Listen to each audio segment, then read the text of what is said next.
Hi guys, मेरा नाम है जतिन अग्रवाल। आप जुड़ चुके हैं the bull of Dalal street channel के साथ एंड गॉडफ्री फिलिप्स के स्टॉक एनालिसिस वीडियो में आप लोग का बहुत बहुत स्वागत है। इस वीडियो के अंदर हम शेयर को ढंग से समझेंगे, इसके बिजनेस को समझेंगे, स्क्रीनर पे चल के फाइनेंशियल डेटा देखेंगे एंड फिर ट्रेडिंग व्यू पे चल के चार्ट पैटर्न समझेंगे।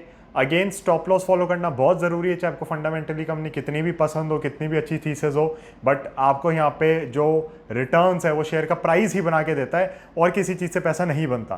तो शेयर के प्राइस पर अगर आपने फोकस नहीं किया या उसको ढंग से टाइम नहीं कर पाए या उसमें से एग्जिट नहीं ली तो आप देखेंगे यहाँ पे आपके रिटर्न्स मार्केट वापस ले जाएगा। So we will go to trading view, we will see something that is very very interesting on this chart. But इस वीडियो को स्टार्ट करने से पहले I would like to thank M stock for being sponsor for this video. M stock एक stock broking platform है जो कि Mirae asset की तरफ से आया है एंड इसके अंदर आप वन टाइम अपनी पेमेंट करें 999 की और उसके बाद आपको कोई चार्जेस नहीं देने डिलीवरी के, F&O के, ट्रेडिंग के, इन्वेस्टिंग के, जो कि मुझे बहुत अच्छा लगता है बिकॉज ये कहीं ना कहीं चार्जेस या फिर एक्सेस कॉस्ट एलिमिनेट कर देते हैं और वो कॉस्ट एलिमिनेट होते ही आप देखेंगे आपकी रिटर्न्स मैक्सिमाइज होने लगती है। और किसको नहीं पसंद कि कॉस्ट एलिमिनेट हो। Again Mirae asset is a very very trusted brand in the Indian market. Mirae asset के म्यूचुअल फंड्स यहाँ पे बहुत टाइम से चल रहे हैं एंड मुझे पता है कि आप में से भी कई सारे लोग होंगे जिन्होंने मिराई एसेट के म्यूचुअल फंड्स में इन्वेस्ट किया होगा। इनफैक्ट मनी क्राफ्ट के थ्रू हम म्यूचुअल फंड्स के अंदर जब भी किसी को गाइडेंस देते हैं, again money craft is my investment advisory firm, तो वहाँ पे हम मिराई एसेट की बात बहुत बार करते हैं, इनके किसी ना किसी म्यूचुअल फंड की बात बहुत बार करते हैं।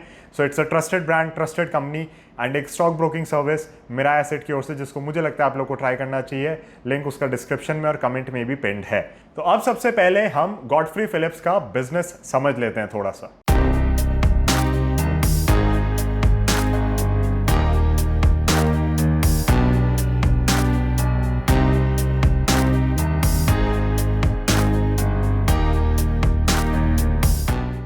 तो गॉडफ्री फिलिप्स का जो मेन बिजनेस है वो तो देखो टोबैको के अराउंड है। तो टोबैको की अगर मैं बात करूं तो 88% इनका बिजनेस जो है कि वो टोबैको से आता है या सिगरेट से आता है एंड उसके बाद जो इनका बाकी का बचा हुआ 12% बिजनेस है, रेवेन्यू है, वो आता है या तो रिटेल से या कन्फेक्शनरीज से। तो सिगरेट्स के अंदर इनके कई सारे फेमस ब्रांड्स हैं जैसे कि मालबोरो हो गया, फोर स्क्वायर हो गया, रेड एंड वाइट हो गया, कैवेंडर्स हो गया, स्टेलर हो गया, जैसलमेर हो गया। तो बहुत सारे ब्रांड्स हैं इनके पास सिगरेट्स में। इनफैक्ट हम इनकी वेबसाइट पे चल के देख भी लेंगे एक बार कि इनके ब्रांड्स क्या क्या हैं। उसके बाद अगर हम बात करें रिटेल की तो अगर आप दिल्ली एनसीआर या नॉर्थ साइड पे हैं या फिर कोई मेट्रो सिटी में हैं तो मे बी आपने नाम सुना होगा 24/7 का। 24/7 ऐसे स्टोर्स, ऐसे ग्रॉसरी स्टोर्स है एक तरीके से, उनमें बनी बनाई खाने की चीज़ें भी मिलती हैं, ये आपके लेज वगैरह ये सब, चिप्स, कोल्ड ड्रिंक, ये सब भी मिल जाती हैं। 24/7 ऐसे स्टोर्स हैं जो बेसिकली 24 घंटे खुले रहते हैं। तो 24/7 नाम है तो आपको समझ आ जाता होगा कि सातों दिन 24 घंटे खुले रहते हैं। एंड मे बी काफ़ी लोगों को सरप्राइजिंग लगेगा ये कॉन्सेप्ट कि यार रात को 2 बजे 3 बजे कौन जा रहा है, बट ऐसा मेरे साथ बहुत बार हुआ है कि जब मैं अपने फ्रेंड्स के यहाँ पे दिल्ली में हूँ तो हम लेट नाइट कोई मूवी से आ रहे हैं एंड हमें पता है भैया घर बैठ के अब प्ले स्टेशन ही खेलना है, मंचिंग करनी है, तो कुछ तो उठाना पड़ेगा कहीं से क्योंकि घर पे तो जगाएंगे नहीं किसी को कि भैया खाना बना दो। तो at that time we have to go to the stores and कभी भी ऐसा नहीं हुआ मेरे साथ लाइफ में, स्पेशली दिल्ली में अगर मैं हूँ तो दिल्ली तो मैं कहता ही हूँ कि देखो 3-4 बजे तक if you are specially in the southern part of Delhi और आप थोड़े पॉश एरियाज़ में हो, ठीक एरियाज़ में हो, तो आपको कभी कोई दिक्कत आती नहीं है। तो दिल्ली में तो कभी भी ऐसा नहीं हुआ कि मुझे स्टोर खाली मिल गया हो कोई सा भी इनका। एंड नॉर्मली हमेशा ही भीड़ रहती है और 3-4 कस्टमर्स हमेशा ही मेरे आगे बिलिंग करा रहे होते हैं। सो दिल्ली में तो चल रहे हैं अच्छे स्टोर्स एंड वो कहीं ना कहीं नंबर्स में भी डिपिक्ट हो रहा है। तो रिटेल का बिजनेस इनका अच्छा है, इट्स वेरी इंटरेस्टिंग। जब मैं बिजनेस पढ़ने बैठा 24/7 मेरे को नहीं पता था कि गॉडफ्री फिलिप्स के अंदर आता है। उसके बाद जो तीसरा इनका बिजनेस सेगमेंट है वो है कन्फेक्शनरीज का। उसके अंदर नेचुरल्स करके ब्रांड है, तो टॉफ़ीज़ वगैरह बनाते हैं बेसिकली। एंड मैंने पर्टिकुलरली देखो इतना नहीं देखा, अब मैं ना स्मोक करता हूँ ना कुछ करता हूँ, तो फिर नॉर्मली पान वाले पे भी जाते हैं तो बस पान खाने को ही जा रहे होते हैं हम लोग। तो मेरे को आइडिया नहीं एग्जैक्टली कि ये कितनी बिकती हैं टॉफ़ीज़। एंड बाहर मार्केट में इन जनरल मैंने कभी किसी को ऐसे खरीदते हुए नहीं देखा कि मुझे लेनी है, बट होता यही है कि पान वालों के पास होती हैं आपकी एंड यू नो खुले वुले नहीं दे रहे होते तो फिर ये ले लेते हैं टॉफ़ी वगैरह। एंड अच्छा, इस पर मेरे को एक चीज़ ध्यान आई, बात आ रही थी बीच में जो कि बिल्कुल ही गलत था कि यू नो लिंक्डइन पे पोस्ट और एक सर्कुलेट कर रहे थे कि यूपीआई की वजह से टॉफ़ीज़ का बिजनेस इफेक्ट हो रहा है। हमें तो देखो कहीं से नहीं लग रहा। इनफैक्ट अलग अलग कंपनीज के अगर आप नंबर्स देखोगे टॉफ़ी का बिजनेस सबका ठीक चल रहा है। चेंज इधर उधर का येस हुआ है बट वो मुझे नहीं लगता ज़्यादा कुछ खास फर्क पड़ा है उससे। बट ऐसा हो सकता है कि कोई छोटे लोकल ब्रांड ने हिट लिया हो, बड़े ब्रांड्स में मेरे को ऐसा कोई बड़ा डिसएडवांटेज नहीं लग रहा। And to be very very honest, अभी भी कैश की सर्कुलेशन बहुत ज़्यादा इकोनॉमी के अंदर कुछ लोगों को नहीं रियलाइज़ होता, बट अगर आप रियल वर्ल्ड में जाएंगे बाहर आप देखेंगे yes people have started using UPI a lot but cash की सर्कुलेशन अभी भी है. So these are their main 3 segments of business. एक इनका और होता था च्यूइंग टबैको का बिजनेस, यानी कि पान मसाले का बिजनेस, वो ये बेच चुके हैं, उसको इन्होंने बेच दिया है, तो अब उसकी हमें डिस्कशन यहाँ पे करने की कोई ज़रूरत नहीं है. That they have sold. उसको बेचने का यही रीज़न था कि एक तो ग्रोथ उन्हें उस हिसाब से नहीं मिल रही थी जिस हिसाब से एक्सपेक्ट कर रहे थे, प्लस उसके अंदर मार्जिन एक्सपैंड नहीं कर पा रहे थे. तो कहीं ना कहीं मुझे लगा कि ठीक है उसको बेचना. टोबैको के बिजनेस में आपके पास भर भर के मार्जिन होते हैं. 24/7 में जब भी मैं जाता हूँ कुछ खरीदने, ₹1 का डिस्काउंट नहीं होता, जबकि मैं अपनी लोकल ग्रोसरी स्टोर से खरीदूंगा तो हमेशा डिस्काउंट्स चल रहे होते हैं, हर चीज़ पे डिस्काउंट होते हैं. तो कहीं ना कहीं ये इनके हाई मार्जिन बिजनेस है जो मुझे लगता है कि बहुत अच्छा करेंगे. एंड चार्ट भी कहीं ना कहीं मुझसे ये कह रहा है कि it's time for the stock to start moving. But उससे पहले हम एक बार चलेंगे स्क्रीन पे, हम समझेंगे यहाँ पे कि इनके जो ब्रांड्स हैं वो क्या क्या हैं. इन्वेस्टर प्रेजेंटेशन देख लेंगे, स्क्रीन पे भी चलेंगे, ट्रेडिंग व्यू पे भी चलेंगे और फिर वहाँ पे चार्ट हम देखेंगे. एक चीज़ जो मैं आप लोगों से कहना चाहूँगा स्क्रीन पे चलने से पहले, जो कि एक बहुत इंपॉर्टेंट चीज़ हो जाती है स्टॉक के बारे में, इस बिजनेस के बारे में, इस कंपनी के बारे में, वो ये है कि देखो ये है मोदी ग्रुप का पार्ट. तो मोदी ग्रुप आपने सुना है, ललित मोदी का नाम, उनके जो फादर, उनकी कंपनी एक तरीके से, राइट. तो कहीं ना कहीं वहाँ पे कनेक्शन है. 2 साल पहले बात चल रही थी कि इसको बेच देंगे क्योंकि मोदी ग्रुप के अंदर जो डिवीजन होने थे बिजनेसेस के, उसके ऊपर बहुत ज़्यादा वो चल रहा था कुछ ना कुछ. एंड इसका कोई खास रेजोल्यूशन निकला नहीं कि इसको बेचेंगे नहीं बेचेंगे, क्या होगा. लेकिन आपको एक चीज़ समझने की ज़रूरत है, काफ़ी लोग इसको एक काउंटर पॉइंट मान रहे हैं इसके अंदर इन्वेस्ट करने के लिए. मैं आप लोगों को कहना चाहूँगा कि इसके अंदर the second largest share holder after the Modi group is your Philip Morris. तो फिलिप मॉरिस के ही ब्रांड्स हैं मालबोरो वगैरह, एंड उन्होंने टाई अप किया हुआ है इनके साथ और फिर ये इनको यहाँ पे बेच रहे हैं इंडियन मार्केट्स में. तो फिलिप मॉरिस आपका जो लार्जेस्ट सिगरेट मैन्युफैक्चरर है, वो अगर इसके अंदर अच्छा खासा स्टेक उठा के बैठा है, और उसका स्टेक भी हम एक बार चेक कर लेंगे, that has been consistent, constant, कोई चेंज नहीं आया है, उसको भी चेक कर लेंगे. तो जो फिलिप मॉरिस है आपका, अगर वो इसके अंदर है, तो मेरे को लगता है कि अगर ये बिजनेस बिकेगा भी फ्यूचर में, तो Philip Morris would be the first one to jump in to take controlling stake over here. तो मेरे को पर्सनली कोई भी यहाँ पे दिक्कत नहीं लग रही अगर ये बिजनेस फ्यूचर में बिकता है, as long as the management is professional और यहाँ पे कंपनी ढंग से चलती रहती है. They keep on focusing on high margin business, they keep on focusing on expanding their existing business. मुझे पर्टिकुलरली कोई दिक्कत नहीं लग रही, but this can be an antithesis pointer for a lot of people. तो ये डिस्क्लोज करना मुझे जरूरी था. I went through all the data that I could find. मुझे इसका कोई खास रेजोल्यूशन होता हुआ नहीं दिखा है. येस देयर वर डेटा कि इतने करोड़ इनको मिल जाएंगे, इतने इनको मिल जाएंगे, इतने इनको मिल जाएंगे, तो ये कोई दिक्कत नहीं आनी चाहिए. बट लेटेस्ट से फ्यूचर में कोई दिक्कत आती है. फिलिप मॉरिस मेरे ख्याल से यहाँ पे इसीलिए बैठा है कि ये यहाँ पे इसको स्टेक अगर बढ़ाना हो तो बढ़ा भी ले. वी हैव सीन दिस कि कैसे बाहर की कंपनीज इंडियन मार्केट को कैप्चर करने के लिए, हमने देखा यूनाइटेड स्पिरिट्स के अंदर, यूनाइटेड ब्रूरीज के अंदर, कि वो कितना उन्होंने ढंग से उसमें स्टेक उठाया. एंड इवन दो बहुत सारी दिक्कतें चल रही थी, बट फिर भी हमने देखा कि they bought those companies and now those companies are being run very professionally, very well. And premiumisation पे कैसे यूएसएल फोकस कर रही है और यूबीएल भी किस तरीके से अपने ब्रांड्स यहाँ पे और लाना चाह रही है, और हाइनिकन को किस तरीके से प्रमोट वगैरह कर रहे हैं वो. तो कहीं ना कहीं ये सारी चीजें मुझे लगता है कि बहुत पॉजिटिव रहेंगी, even if the company get sold. वैसे मैं उस पर बैट नहीं कर रहा हूँ बिल्कुल भी. I think stake is going to be consistent, constant. अच्छी कंपनी है, $1 बिलियन के नीचे है हल्की सी अभी वैल्यूएशन इसकी, एंड मुझे लगता है कि हम लोगों को इस पे नज़र रखनी चाहिए. तो अब चलते हैं अपने स्क्रीन के ऊपर. सबसे पहले हम इनकी वेबसाइट देख लेते हैं, उसके बाद इन्वेस्टर प्रेजेंटेशन गो थ्रू कर लेते हैं, फिर हम चलेंगे स्क्रीनर पे, ट्रेडिंग व्यू पे.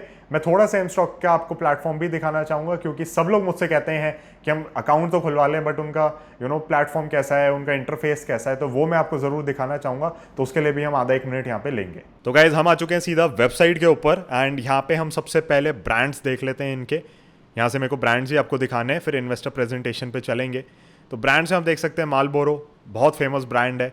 फोरस्क्वायर again one of the most famous brands in the cigarette market I would say. Red and white हो गया, कैवेंडर्स हो गया, मुझे तो बहुत सारों के नाम भी नहीं पता, स्मोक नहीं करो तो भैया क्या ही पता चल रहा है. नॉर्थ पोल एंड टिपर हो गया यहाँ पे, राइट. तो इनके पास ब्रांड्स हैं. इनके पास जैसलमेर जैसी भी कंपनीज हैं जो ये खुद के ब्रांड्स इन्होंने चला रखे हैं, एंड वो सब इन्वेस्टर प्रेजेंटेशन में भी मैंशनड है. हम एक बार रिटेल में जाएंगे तो आपको दिखेगा कि रिटेल में इनका जो 24/7 करके है स्टोर, तो ये बहुत ही फेमस है. तो ये अगेन देखो इन्होंने बता रखा है कि दिल्ली एनसीआर चंडीगढ़ इस साइड पे ही है. तो अगेन इसलिए मेरे को पता है कि यहाँ पे मैंने देखा हुआ है इन्हें बहुत और यूज़ करता हूँ मैं. एंड प्रीमियम प्रोडक्ट्स बहुत मिलते हैं यहाँ पे, बना बनाया खाना मिलता है यहाँ पे, एंड 1 रुपये का डिस्काउंट मैंने तो आज तक उठाया नहीं है यहाँ से. So that is again working well for the company. और इतनी रात को आपको कोई स्टोर खुला मिल जाए वो बहुत बड़ी बात होती है, जिसपे सारी चीज़ें आपको मिल रही हैं. और कन्फेक्शनरी में जैसा कि मैंने आपको बताया था, नेचुरल्स इनका एक ब्रांड है. अब हम सीधा चलते हैं एक बार अपनी इन्वेस्टर प्रेजेंटेशन पे. Q1 FY23 की इन्वेस्टर प्रेजेंटेशन है. उसके अंदर हम देख सकते हैं कि इनकी जो सेल्स, नेट प्रॉफिट, मार्जिन्स आप देखोगे तो 20% के अराउंड है, which is very good. And tobacco जो कंट्रीब्यूशन कर रहा है ग्रॉस सेल्स में वो बहुत ही हाई है उसका, हमेशा से ही टोबैको बिजनेस का मेन फोकस ही उस पर है. और इनके 24/7 के 107 स्टोर्स हैं और इसको धीरे धीरे बढ़ाना ही चाह रहे हैं. च्यूइंग प्रोडक्ट जो इनका है वो कहीं ना कहीं, अगर हम सिर्फ टॉफ़ी देखें तो उसी की सेल्स हैं, ये उसको एग्जिट कर चुके हैं, जो इनका पान मसाला का ब्रांड था और जो बिज़नेस था, और उसको अभी अभी एग्जिट किया है. तो अगर आप पुरानी इन्वेस्टर प्रेजेंटेशन देखेंगे तो उसमें आपको दिखेगा. तो यहाँ पे आप देख सकते हो इनका जो सेल्स का ब्रेकअप है वो इन्होंने बता रखा है. तो जो मैं आप लोगों से कह रहा था कि 88% बिजनेस कहीं ना कहीं टोबैको और सिगरेट से रिलेटेड है. और यहाँ पे आपके देखो और भी ब्रांड्स वगैरह इन्होंने दिखा रखे हैं. कंज्यूमर एंड रिटेल से कम है, काफ़ी कम है, बट उसमें भी 24/7 एक मेन हिस्सेदारी प्ले करेगा गोइंग फॉरवर्ड डेफिनेटली. तो हम नीचे चलते हैं. ये समहाउ ऊपर जाना चाह रहा है अपनी मर्जी से, राइट. सो के मोदी ग्रुप की कंपनी है, मैं आपको बता चुका हूँ. ललित मोदी का नाम सुनते ही हम सब जान जाते हैं कि अच्छा किसकी कंपनी है, तो इसलिए मैंने वो नाम लिया है यहाँ पे. एंड मेरे को पर्सनली कंपनी के अंदर कोई ऐसी बड़ी दिक्कत नहीं लगती. In fact it is considered one of the best places to work for year after year. तो इसके अवार्ड इसको मिलते रहते हैं. एंड ये कंटिन्यूसली अपना फोकस कर रहे हैं अब हाई मार्जिन प्रोडक्ट्स और बढ़िया चीज़ों पे. तो वो कहीं ना कहीं मुझे फंडामेंटली एक बहुत ही अच्छी स्ट्रैटेजी लगती है. ऑल्सो देखो होता क्या है ना, ITC जैसी कंपनी हो गई, USL जैसी कंपनी हो गई, इनको स्टडी आपको इन डेप्थ जा जाके नहीं करना पड़ता, क्योंकि प्राइसिंग पावर है कहीं ना कहीं, राइट. उसके बाद आप देखते हो कि बिजनेस उस हिसाब से कि इनके पास ब्रांड्स बहुत बड़े बड़े हैं. तो आप अगर ऊपर से भी बिजनेस समझ जाओ ना, इन्वेस्टमेंट थीसिस आपकी क्लियर और स्टॉप लॉस आपका क्लियर हो, तो you can make a lot of money. तो मुझे वैसे भी ये कंपनीज बहुत पसंद है. FMCG काइंड ऑफ कंपनी है ना ये सारी, तो मुझे कंपनीज बहुत पसंद है. एंड मेरे को यहाँ पे कोई खास बड़ी दिक्कत वैसे भी नहीं लगती.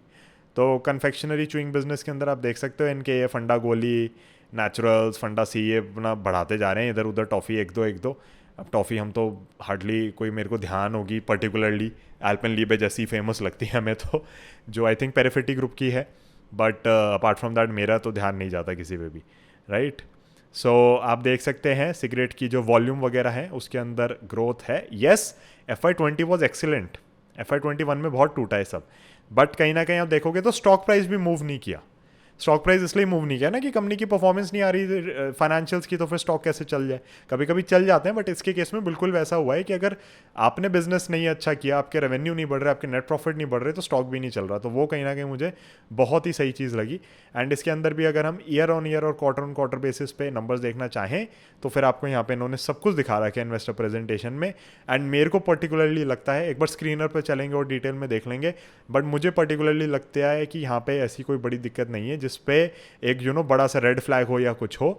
और हम देख सकते हैं कि इनकी जो सेल्स की वैल्यू वगैरह है वो लगातार अब बढ़ रही है, पिकअप आ रहा है. बट येस अगेन मैं आपसे खुद कह रहा हूँ, FY20 was a year which did very well for them. FY21 में एक डिप था और वो आप हर जगह से देख सकते हैं, राइट. तो नेट प्रॉफिट में डेफिनेटली ऊपर है, बट उसमें आप देखोगे तो अगेन FY20 से FY22 में जंप है, FY20 से FY21 तो डिप ही मार गया था. तो अगेन स्टॉक प्राइस उस समय मूव नहीं हुआ था. एंड ये इनकी बाकी चीज़ें हैं जो मुझे नहीं लगता कि देखने की कुछ खास ज़रूरत है. ये मैं आपको बता ही रहा हूँ कि इनको अवार्ड लगातार मिलता जा रहा है. तो आई वॉज इवन सरप्राइज्ड कि यूट्यूब पे अगर मैं देख रहा हूँ तो इसकी चर्चा बहुत ज़्यादा थी कहीं ना कहीं. So that would be it for the investor presentation. ज़्यादा देखने का नहीं है, बट ये समझना ज़रूरी है कि बिज़नेस कहाँ से आ रहा है. एंड अगेन जो इनका पान मसाला का ब्रांड था वो ये बेच चुके हैं. उसका आई थिंक इनको 80 करोड़ या कुछ का रेवेन्यू आया वहाँ से, वो इनका वन ऑफ हो गया है. एंड ये आप देख सकते हैं कि अभी इनका जो बिज़नेस है वो बेसिकली मेन 2 सेगमेंट में, टोबैको, नॉन टोबैको. और नॉन टोबैको में भी आप देखेंगे तो आपका कंज्यूमर एंड रिटेल और कन्फेक्शनरी का सेगमेंट है. कन्फेक्शनरी के सेगमेंट में आपका जो आ जाता है वो कहीं ना कहीं आपका टॉफ़ीज़ का बिजनेस है. और 24/7 तो हमारे बढ़िया स्टोर्स हैं, उसमें कोई दिक्कत की बात नहीं है. Cigarette of course international domestic में डिवाइड किया हुआ है इन्होंने, एंड इंटरनेशनल इज़ 20%. तो इट्स वेरी वेरी क्लियर कि क्या बिजनेस हो रहा है, किस हिसाब से हो रहा है. अब हम चलते हैं स्क्रीनर पे थोड़ा और फाइनेंशियल एंड फंडामेंटल चीज़ें समझने के लिए. तो गाइज हम देख सकते हैं 7700 करोड़ की मार्केट कैप है. डॉलर का रेट बढ़ गया इसलिए मैं कह रहा हूँ $1 बिलियन से कम की इसकी मार्केट कैप है इस समय. अगेन आप अगर रिटर्न रेशियोज देखेंगे, दे आर वेरी डिसेंट, मतलब बेटर हो सकती है क्या return on equity, definitely, but बहुत डिसेंट है। प्रमोटर होल्डिंग बहुत हाई है, एंड प्रमोटर भी आपको दिखाता हूँ मैं, Modi group main and Philip Morris दो मेन प्रमोटर्स हैं इसके अंदर, राइट। तो मेरे को ओवरऑल अगर आप फाइनेंशियल्स वगैरह देखें तो उस हिसाब से कंपनी में कोई ऐसी दिक्कत नहीं लगती, मेरे को लगता है कंपनी ठीक है। डेट वगैरह आप देखोगे बहुत इनसिग्निफिकेंट है, फ्री कैश काफ़ी जनरेट करती है कंपनी, तो मेरे को उस हिसाब से कोई बुराई नहीं लग रही। पीई रेशो बहुत सस्ता है, तो बहुत ही ज़्यादा सस्ता चल रहा है, एफडी से सस्ता चल रहा है ये भी, इसका भी आईटीसी वाला हाल है, ये भी कोई परफॉर्मेंस स्टॉक में आई नहीं है, but somehow the stocks are doing well. और इसके अंदर मेरे को लग रहा है कि आपकी नज़र होनी चाहिए। अब ऑफकोर्स आप इसको कंपेयर कर सकते हो बाकी कंपनी से, बट मैं सजेस्ट करूँगा मत करो। वीएसटी का बिजनेस बहुत डिफरेंट है गॉडफ्री फिलिप्स से, और आईटीसी का बिजनेस तो बहुत ही ज़्यादा डिफरेंट है, इसलिए मार्केट कैप में भी आप देखोगे सिग्निफिकेंट डिफरेंस है। आईटीसी का सिगरेट से है बिजनेस, बट उसके बाद बहुत सारी और चीज़ें हैं। सो अगर हम गॉडफ्री फिलिप्स की बात करें, operating profit margin is one thing that I really like about this company. बहुत हाई ऑपरेटिंग प्रॉफिट मार्जिन है और लगातार हाई ही चल रहा है, तो इसमें मेरे को ये एक बहुत ही पॉजिटिव चीज़ लगती है। अब हम एक बार बस इसके अंदर जो मेरे को आपको मेन चीज़ दिखानी है वो शेयर होल्डिंग है, तो प्रमोटर्स का देख लेते हैं। तो आप देख सकते हैं के Modi investment and financial services private limited, इनके पास मेजॉरिटी होल्डिंग है, फिर बाकी फिलिप मॉरिस के पास है 25.1%। ये पूरा स्टेक कंसिस्टेंट चलता आ रहा है। There are other investments as well, investment firms जिनका भी स्टेक कंसिस्टेंट है। तो प्रमोटर्स में यहाँ पे ना भले ही न्यूज़ आ रही है ये हो रहा है वो हो रहा है, बट आप देखोगे तो स्टेक इन्होंने थोड़ा यहाँ पे इंक्रीज ही किया है, कम नहीं हुआ। तो मेरे को यहाँ पे कोई ऐसी दिक्कत नहीं लग रही, बट हमारा जो टेक्निकल बेसिस का स्टॉप लॉस है उसको फॉलो करना बहुत ज़रूरी है। अगर उसको फॉलो हम नहीं करेंगे तो मार्केट हमें कभी पैसा कमा के नहीं देने वाली, तो उसको हम थोड़ा और समझ लेते हैं। पब्लिक शेयर होल्डिंग इसकी कंसिस्टेंटली 15-16%, 14% ऐसी घूमती रही है, वहीं पे कहीं ना कहीं है, which does not worry me. Yes, छोटे स्टॉक्स में हम बहुत बार बात करते हैं कि पब्लिक शेयर होल्डिंग बढ़ रही है तो शायद टॉप आउट हो रहा है क्योंकि डिस्ट्रीब्यूशन हो रहा है शेयर का, बट ये उतनी छोटी कंपनी है नहीं, तो मेरे को यहाँ पे इतना कुछ फ़र्क पड़ नहीं रहा। एफआईएस आर सेलिंग, तो एफआईएस की सेलिंग एब्जॉर्ब कोई तो करेगा, वो कहीं ना कहीं एक तरीके से रिटेल ने एब्जॉर्ब कर ली है। तो अब हम थोड़ा सा एम स्टॉक के बारे में जान लेते हैं और इसका एक बार इंटरफेस देख लेते हैं। तो गाइस आप देख सकते हो कितना नीट एंड क्लीन इंटरफेस है एम स्टॉक का, राइट। एंड यहाँ पे आप ग्लोबल इंडाइसेस वगैरह सब कुछ देख सकते हो। मेरे को जो बेस्ट चीज़ लगी ना जेन्युइनली खुद से, पहली बात तो देखो ट्रस्टेड ब्रांड है, एंड मेरा आपसे प्रॉमिस रहा है कि हम उन्हीं चीज़ों के यहाँ पे डिस्कशन करेंगे जहाँ पे मेरे को खुद का कंफर्ट है पैसा लगाने में या जिनके साथ काम करने में। मेरा asset is definitely one of those brands, right. Secondly interface इतना क्लीन होने से ना बहुत चीज़ें आपको ना सिंपली क्लियर दिख रही होती हैं, जो कि मेरे को लगता है कि बहुत सारे अभी भी ब्रांड्स फोकस नहीं कर रहे और बहुत सारा क्लटर कर देते हैं, इसके अंदर वो नहीं है। प्लस मेरे को बेस्ट इसके अंदर जो चीज़ें लगती हैं ना, अभी तो देखो मार्केट बंद है तो इसलिए आपको एक्टिवली वो ऊपर नीचे होता हुआ नहीं दिखेगा, and it's of course a demo account. But बात ये है कि जो मेरे को इसके अंदर बेस्ट चीज़ लगती है ना, वो ये है कि एक तो आपके चार्जेस रिमूव कर देते हैं, एक बार आपसे पैसा लेते हैं बस। इनफैक्ट ये लोग आपसे म्यूचुअल फंड्स वगैरह भी यहाँ पे देने वाले हैं, बट ये लोग आपसे एएमसी वगैरह भी नहीं लेंगे। अगर आप इनका प्लान ले लें और प्लान से आप इनके एक बार चेक कर लें तो आप देखोगे कि आपसे एएमसी भी नहीं लेंगे ये। तो मेरे को पर्सनली बहुत ही शानदार लगा M stock. It's a very simple to use interface. आप आराम से यहाँ पे अपनी वॉच लिस्ट में कुछ भी चीज़ें ऐड कर सकते हैं, अलग अलग वॉच लिस्ट बना सकते हैं, राइट। तो you can create any number of watch list that you want, and उसके बाद आप देख सकते हो यहाँ पे कि आप अगेन ये अपग्रेड वगैरह अगर आप करोगे तो ना आपको ब्रोकरेज देनी पड़ेगी ना एएमसी देनी पड़ेगी। तो AMC is what, account maintenance charges बहुत कम होते हैं, बट हम क्यों ही देना, एक बार में ही सारी चीज़ें आप ले लो हमसे और बस हमसे लाइफ लॉन्ग कुछ भी ना लो। तो that is something I really love about Mirae asset, M stock, the platform they have launched, and मेरे को पर्सनली जेन्युइनली बहुत अच्छा लगा है। That is why I am even talking about this, and I think you guys should definitely try it, link description में है। अब guys हम चलते हैं अपने टेक्निकल एनालिसिस पे, ट्रेडिंग व्यू पे। तो गाइज हम आ चुके हैं ट्रेडिंग व्यू पे, एंड आपको दिख रहा है कि एक अलर्ट लगा हुआ है यहाँ पे, तो यानी कि कुछ ना कुछ चार्ट पैटर्न होगा, उसी के वजह से अलर्ट लगाया है मैंने। तो डेली पे आप कहोगे जतिन ये क्या है, तो डेली पे देखो, मैं जूम आउट करता हूँ, एरो को अभी इग्नोर करो, एरो मैंने पहले ही बना दी ताकि टाइम बचे थोड़ा। आप देखोगे कि अच्छा ये तो ब्रेकआउट है, बट ऐसा क्या है इस ब्रेकआउट में, तो डेली पे नहीं दिखेगा, मंथली पे दिखेगा। मंथली पे अगर मैं जाता हूँ और थोड़ा इसको जूम ठीक करता हूँ तो what you will see is price जा रहा है ऊपर, वॉल्यूम जा रही है नीचे, ब्रेकआउट के समय वॉल्यूम आ गई जो कि अक्टूबर की कैंडल है इसकी। This is a classic VCP pattern, volatility contraction pattern, इसके बारे में आप पढ़ सकते हैं। वॉलेटिलिटी कॉन्ट्रैक्शन पैटर्न के अंदर होता है कि प्राइस आपका थोड़ा थोड़ा करके ऊपर मूव होना शुरू हो जाता है, तो वो भी मैं आपको दिखा देता हूँ। ये देखो प्राइस ऊपर जाता जा रहा है, राइट, वॉल्यूम नीचे जाती जाती है, तो वॉलेटिलिटी कॉन्ट्रैक्ट हो रही है कहीं ना कहीं, ये इस चार्ट के अंदर होता हुआ मुझे दिख रहा है। अब दो दिक्कतें आएंगी अगर आप इस चार्ट के अंदर जाते हो पैसा बनाने के लिए। पहली दिक्कत क्या है? पहली दिक्कत है कि स्टॉक मार्केट है, चार्ट पैटर्न है, प्रोबेबिलिटी है, तो फेल हो सकता है। अगर होना चाहे तो कंफर्मेशन आएगी नवंबर के अंदर, बट मेरे को अब तक चार्ट पैटर्न बिल्कुल ठीक लग रहा है, राइट, तो इसलिए स्टॉप लॉस है। दूसरी दिक्कत है यहाँ पे हमारा, अगर डिसिप्लिन वीक हो जाए, पेशेंस टूट जाए, राइट, तो वो पेशेंस भी डिसिप्लिन का पार्ट है। जब VCP में ब्रेकआउट्स आते हैं ना, तो ये स्टॉक्स नॉर्मली बहुत अच्छा करते हैं, और ये आप देखोगे तो 2016 के बाद जाके अब कटा है ऊपर।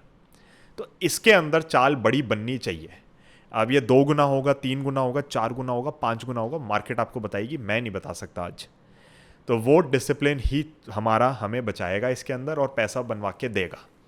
अब वो डिसिप्लिन आप कितना फॉलो करते हो, चार्ट की कितनी आप सुनते हो, स्टॉक की कितनी सुनते हो, प्राइस की कितनी सुनते हो, वो आपके ऊपर है।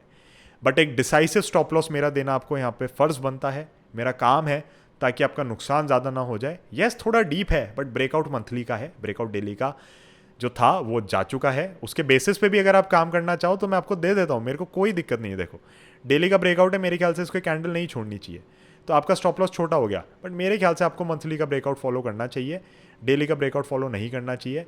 अब आप इसको अपने हिसाब से थोड़ा एडजस्ट कर सकते हो, कुछ लोग यहाँ पे भी लाना चाहेंगे इसे, उसमें भी कोई बुराई नहीं है, बट मैं फिर भी थोड़ा ऊपर रखना चाह रहा हूँ। तो 1330, 1340, 1350 मान के चल लो कहीं ना कहीं, and I think that should do well for you, उसमें ऐसी कोई दिक्कत नहीं है। अब क्या मैंने इसके अंदर पैसा डाल दिया है, मैं इन्वेस्ट कर रहा हूँ नहीं कर रहा, वो वीडियो एंड करते हुए हम समझ लेते हैं, but technical chart structure is very very clear, very very beautiful I would से, एंड मेरे ख्याल से आप लोगों को इस स्टॉक को अपनी वॉच लिस्ट में रखना चाहिए। तो गाइस सारा एनालिसिस हो गया हमारा, हमने हर तरीके से कंपनी को एनालाइज कर लिया, fundamentally, technically and investment thesis क्या है। अब मैं आप लोगों को बता दूं कि क्या मैं इसके अंदर पैसा डाल रहा हूं। तो मैं इसके अंदर इन्वेस्टमेंट कर चुका हूं, मेरे को इसके अंदर कोई दिक्कत नहीं लग रही। I have taken the stake that I wanted to, मैं इसके अंदर पोजीशन अपनी बिल्डअप कर चुका हूं पूरी। तो मैं आपको डिस्क्लोजर दे रहा हूं, डिस्क्लेमर दे रहा हूं कि personally I have taken Godfrey Phillips, and इसीलिए कहीं ना कहीं इसका स्टॉक एनालिसिस इतना प्रायोरिटी बेसिस पे आ रहा है, बिकॉज आई थिंक ये एक अच्छे यहाँ से रिटर्न्स दे सकता है। Again I have my stop losses, मैं आपको यहाँ बताने नहीं आऊँगा जब मैं उसको सेल कर रहा हूँ। टेलीग्राम पे मैं फिर भी अपडेट कर देता हूँ ये सारी चीज़ें, तो अगर आप टेलीग्राम ज्वाइन करना चाहते हैं, and I think if you are a serious investor और serious trader, you should join Telegram. सिर्फ 3000 रुपये में 5-6 महीने की मेंबरशिप है, उसमें मार्च 2023 तक की, एंड उसके अंदर मंथली डिस्कशन सेशंस और सारे अपडेट्स और पॉडकास्ट आते हैं। इनफैक्ट अगर मैं कहूँ तो कल मैंने 25 मिनट का पॉडकास्ट उसमें बना के डाला है, जो कि एक्सक्लूसिव टेलीग्राम के लिए है। तो मैं इसके अंदर स्टेक ले चुका हूं। पहले हम अलग से बात करते थे इन सब चीज़ों की सिल्वर मेंबर्स के साथ, बट अब हम यहीं पे बात करते हैं।